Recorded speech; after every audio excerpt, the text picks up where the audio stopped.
High, আমি বাশার। আসেন আজ একটা মজার বিষয় নিয়ে কথা বলি। আপনি লক্ষ্য করলে প্রায় দেখবেন আপনাদের চারপাশে এমন অনেক মানুষ আছে যারা প্রায় ডাক্তারের কাছে যান। আজ এই ডাক্তার তো কাল ওই ডাক্তার, কিন্তু তাদের জীবনের কোনো পরিবর্তন নেই। জীবন নিয়ে তারা খুব হতাশ। কিছু জিজ্ঞাসা করলেই বলছে আমার এমন কিছু একটা হয়েছে যা কোনো ডাক্তারই ধরতে পারছে না। এমনকি কোনো পরীক্ষা নিরীক্ষায়ও কোনো কিছু আসছে না। তার মানে হলো আমি হয়তো বেশি দিন বাঁচবো না, মারা যাব। জীবন নিয়ে তীব্র হতাশা তাদের ঘিরে ধরেছে। কেন এই তীব্র হতাশা? কি হয়েছে তাদের? এই ব্যক্তিরা দীর্ঘদিন ধরে শারীরিক অস্বস্তি ও ব্যথা অনুভব করছে। জীবনযাত্রার সমস্যা তৈরি হচ্ছে, যেমন কোনো কাজ করতে পারছে না, ঘুমের সমস্যা হচ্ছে, সামাজিক সম্পর্ক খারাপ হচ্ছে। শরীরে বিভিন্ন জায়গায় ব্যথা, যেমন মাথা ব্যথা, পেট ব্যথা, কোমরে ব্যথা, বুক ধড়ফড়, পিঠে ব্যথা অথবা বুকে ব্যথা। শরীরটা দুর্বল লাগছে এবং মনে হচ্ছে নানা ধরনের রোগের কথা। মনে হচ্ছে এই রোগটা হয়েছে, ওই রোগটা হয়েছে, এবং সারা দিন এটা নিয়ে এক ধরনের চিন্তা চিন্তা এবং চিন্তা। নানা ডাক্তার দেখিয়েছে এবং বিভিন্ন ধরনের টেস্ট করেছে, কিন্তু রিপোর্ট সব নর্মাল আসছে।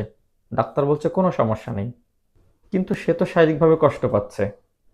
যদিও ডাক্তার বলছে তার কোনো সমস্যা নেই, কিন্তু এই শারীরিক কষ্টের কারণে মনে হচ্ছে তার এমন কিছু একটা বড় রোগ হয়েছে এবং এমন একটা অদ্ভুত রোগ হয়েছে যে ডাক্তারও ধরতে পারছে না। কোনো পরীক্ষা নিরীক্ষাতেও কিছু আসছে না। ফলে বারবার ডাক্তার পরিবর্তন করছে কিংবা ঘন ঘন হাসপাতাল পরিবর্তন করছে। এখন প্রশ্ন হচ্ছে কেন এমন হয়? আসলে এটি কি কোনো রোগ, না অন্য কিছু? রোগ হলে কি রোগ?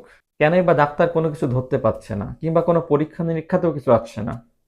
এর কি আসলে কোনো চিকিৎসা আছে? থাকলে কোন ধরনের চিকিৎসা? আসলে এটি একটি রোগ, যার নাম সোমাটিক সিমটম ডিসঅর্ডার।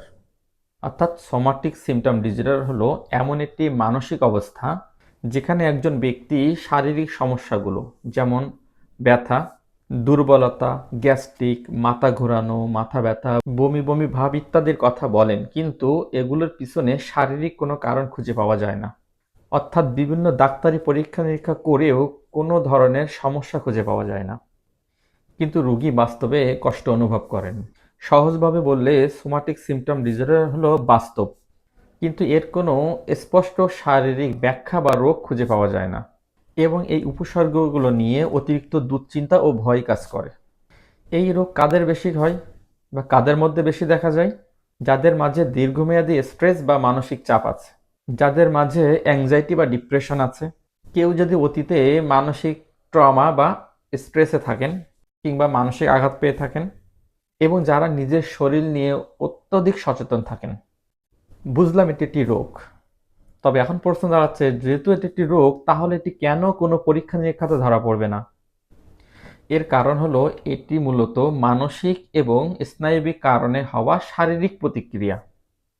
এখানে শরীর ঠিকই কিছু সংকেত পাঠায়, কিন্তু সেটি কোনো জীবাণু বা শারীরিক কোনো রোগের কারণে নয়, বরং সেটি মনের ভিতরকার অস্থিরতা এবং চাপের কোনো কারণে। এখন প্রশ্ন হতে পারে, যেহেতু শরীরের কোনো রোগ নেই, তাহলে কেন আমরা ডাক্তার দেখাবো? সাধারণত এটি ডাক্তারদের পরীক্ষা নিরীক্ষাতে কোনো কিছু পাওয়া না গেলেও মূলত সাইকিয়াট্রিস্ট কিংবা সাইকোলজিস্টের দেখাতে পারেন, কারণ এটি মূলত মানসিক এবং স্নায়বিক কারণে হওয়া একটি সাইকোসোমাটিক ডিসঅর্ডার। এর চিকিৎসাতেও সে কথাই বলা আছে, অর্থাৎ এর প্রধান চিকিৎসা হিসাবে সাইকোথেরাপির কথাই বলা আছে, বিশেষ করে সিবিটি বা কগনিটিভ বিহেভিয়ার থেরাপি। পাশাপাশি রোগ নিয়ে দুশ্চিন্তা, ভয় বা অস্থিরতা দূর করার জন্য মেডিকেশন নেওয়ার কথা বলা হয়েছে। এছাড়াও জীবনধারার পরিবর্তন, যেমন নিয়মিত এক্সারসাইজ করা, রিল্যাক্সেশন করা, মেডিটেশন করা, নির্দিষ্ট রুটিন মেনে চলা খুব ভালো কাজ করে। তাছাড়া কাছের মানুষদের সহানুভূতিও এক্ষেত্রে বা এই রোগ থেকে বেরিয়ে আসার ক্ষেত্রে খুব ভালো কাজ করে। এই রোগ সম্পর্কে আমাদের সমাজে কিছু ভুল ধারণা আছে। এই ভুল ধারণা ভেঙে ফেলা আমাদের দায়িত্ব।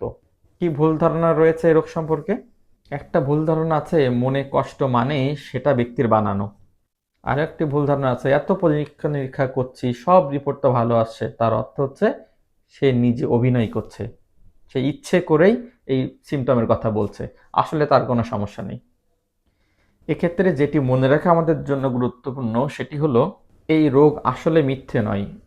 রোগী অবশ্যই এই অস্বস্তি, এই কষ্ট অনুভব করেন, কিন্তু সেটি শরীরে নয়, বরং মনের কারণে শরীরে সেটি প্রতিফলিত হয়।